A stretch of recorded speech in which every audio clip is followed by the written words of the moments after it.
Hello children, welcome to my Hindi class. Learn फलों के नाम.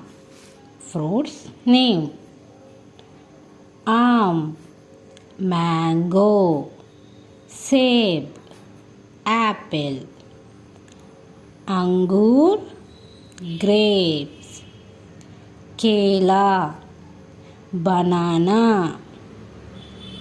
संतरा, ऑरेंज, अमरूद, गवा, पपीता, पपाया, नाशपाती, पियर, अनानास, पाइनएप्पल, तरबूज, वाटरमेलन, अनार, पोमोग्रेनेट,